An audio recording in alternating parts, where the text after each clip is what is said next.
Personality disorders అంటే ఏంటండి actually? Personality disorders అంటే ఇప్పుడు ఒక పర్సన్ ఉన్నాడు. No person is unique.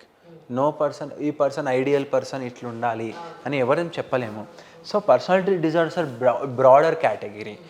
ఏదైతే ఒక పర్సన్ వల్ల సింపుల్ టర్మ్స్లో తీసుకుంటే ఒక పర్సన్ వల్ల ఇతరులకు ఇబ్బంది అవుతుంది, ఇతరులకు హార్మ్ జరుగుతుంది, లేదా ఒక డిసిజన్ అనేది రాంగ్ వెళ్తుంది, అవతల వాళ్ళు హర్ట్ అవుతున్నారు, లేదా ఇతని మాట్లాడే విధానమే అట్లా అనేటప్పుడు ఈ పర్సనాలిటీ డిజార్డర్స్ అని వస్తుంటాయి.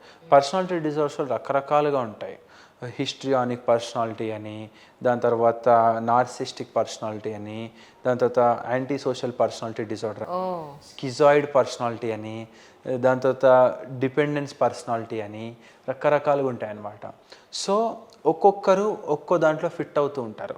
ఈ పర్సనాలిటీ డిజార్డర్స్ ఉన్నప్పుడు మనం ఏం చేస్తామంటే వాళ్ళు ఏ పర్సనాలిటీలో ఫిట్ అవుతున్నారు అండ్ ఆ పర్సనాలిటీకి తగ్గట్టు మనము వాళ్ళకి డే టు డే యాక్టివిటీస్, ఎట్లాంటి కైండ్ ఆఫ్ వాళ్ళ కెరియర్ని ఎంచుకోవాలి, ఎట్లాంటి కైండ్ ఆఫ్ రిలేషన్షిప్లో ఉండాలి, ఈ స్ట్రెస్ వచ్చినప్పుడు ఎట్లా డీల్ చేసుకోవాలి అనేది మనం థెరపీస్ ఇవ్వడం జరుగుతుంది.